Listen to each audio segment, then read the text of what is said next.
वरणबट्टी म्हणलं की सगळ्यांना वाटतं की खूप जास्त कुटाण्याची रेसिपी आहे, पण असं बिलकुल नाही आहे. आज आपण एकदम सोप्या आणि साध्या पद्धतीने वरणबट्टी कशी बनवायची ते बघणार आहोत. व्हिडिओ शेवटपर्यंत नक्की बघा आणि आवडल्यास कमेंटमध्ये नक्की सांगा. सगळ्यात पहिले घ्यायचं आहे 2 वाटी रवा, त्याच्यानंतर घ्यायचं आहे 2 वाटी गव्हाचं पीठ, सेम क्वांटिटीमध्ये घेतलं आहे. त्याच्यानंतर आपण थोडासा ओवा चुरगळून टाकायचं, त्याने फ्लेवर खूप छान येतो. हळद टाकून घ्यायची 1 चमचा. त्याच्यानंतर तीळ 1 चमचा घेतलेले आहेत मी. मीठ टाकून घ्यायचं आहे चवीप्रमाणे. गरम केलेलं तेल 2 पळ्या घ्यायचं आहे. त्याच्यानंतर थोडासा सोडा टाकायचा 1 चिमटभर आणि त्याला छान असं मिक्स करून घ्यायचं आहे. आपण जे ऑइल टाकलं आहे ते पूर्ण पिठाला लागलं पाहिजे. त्याच्यानंतर पाणी ओतायचं आहे. पीठ आपल्याला घट्ट मळायचं आहे, त्याच्यामुळं पाणी थोडं थोडं करून टाकायचं ग्लासने. पीठ आपलं तयार झालेलं आहे. आता ह्याला आपण छान कट करून घेऊ. कट केल्यानंतर ह्याचे असे गोल गोळे बनवायचे किंवा त्याला उंडे पण म्हणतात. तर ते जास्त प्रेस नाही करायचं. जेव्हा पावसाळा वगैरे असतो ना त्यावेळेस वरणबट्टी खूप छान लागते, कारण बाहेर थंड वातावरण असतं आणि आपल्याला काहीतरी गरम खावंसं वाटतं. घरी तुम्ही नक्की ट्राय करा ही रेसिपी आणि आवडली तर मला कमेंटमध्ये नक्की सांगा कशी झाली होती. हे गोळे जे आहेत ते थोडे फ्लॅट करून घेतलेले आहेत मी, लवकर शिजतील आणि जसं आपण कट करतो त्यावेळेस शेप पण चांगला येईल त्याला. गॅस पेटवून घ्यायचा आहे, पातेलं ठेवायचं. त्याच्यामध्ये 3 तांब्या पाणी टाकलेलं आहे मी. हे पाणी आपण उकळण्यासाठी टाकतोय.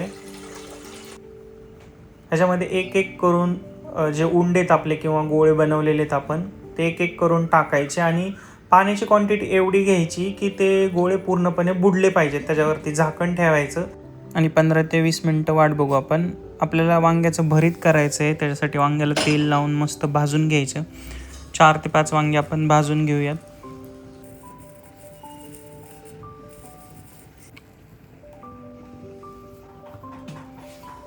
वीस मिनटं झालेले आहेत आणि आपलं जे पीठ आहे ते पूर्णपणे शिजलेलं आहे.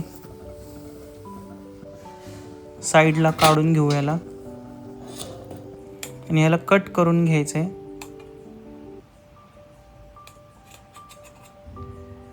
छोटे छोटे तुकडे करायचे त्रिकोणी. आपण जी क्वांटिटी घेतलेली आहे त्याच्यानुसार 3 ते 4 लोकांना ही वरणबट्टी भरपूर होते. आता तळून घ्यायची मस्त गरम तेलामध्ये. गॅसची फ्लेम हाय ठेवायची, त्यामुळं व्यवस्थित पूर्ण तळून निघते. एकदा सगळे पलटी करून घेऊ आपण.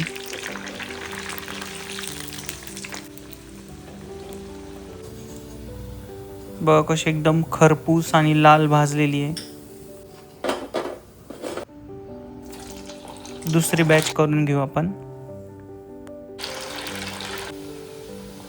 दुसरी बॅच पण रेडी झालेली आहे.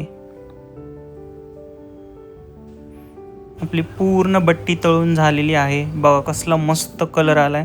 आता आपण करणार आहे वरण. वरणासाठी 1 पळी तेल घातलेलं आहे, त्याच्यामध्ये जिरी टाकलेली आहे, थोडीशी मोहरी टाकलेली आहे, कढीपत्ता, हिरव्या मिरच्या. त्याला हलवून घ्यायचं आहे चांगलं फोडणी बसेपर्यंत. त्याच्यानंतर थोडासा कांदा टाकलाय. कांदा ऑप्शनल आहे, काहींना प्लेन डाळीचं वरण आवडतं.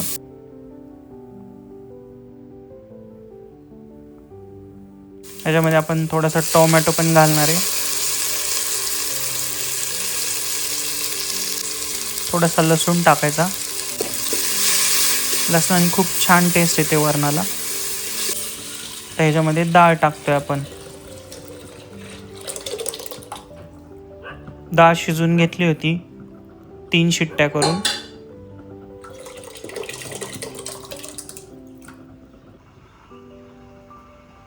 थोडीशी कोथिंबीर घालायची वरून.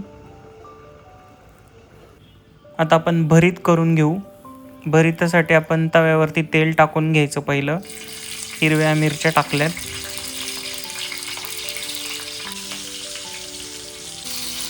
छान तडतडले की त्याच्यामध्ये अख्खा लसूण घालायचा, थोडेसे शेंगदाणे,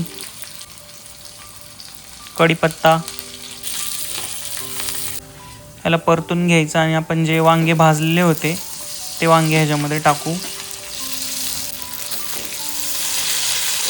हिरव्या मिरचीचं भरीत एवढं छान लागतं वरणभट्टीसोबत. ह्याच्यामध्ये भरपूर कोथिंबीर टाकायची आणि मीठ टाकायचं. याला छान रगडून घ्यायचं. ग्लास किंवा तुमच्याकडं काय पण असेल, तांब्या वगैरे तरी पण चालेल. आपलं भरीत रेडी झालेलं आहे. तर मस्त वरण टाकायचं ह्याच्यामध्ये.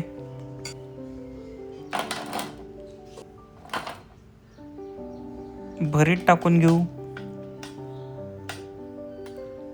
आणि आपण इंद्रायणी भात केला होता. तूप टाकलंय मस्त गावरान गाईचं. बघा कसली मस्त झाली आपली बट्टी. तुम्हाला जर आपल्या चॅनलवरच्या रेसिपी जर आवडत असतील तर आपल्या चॅनलला नक्की सबस्क्राईब करा. तोपर्यंत खात राहा, फिरत राहा आणि खुश राहा.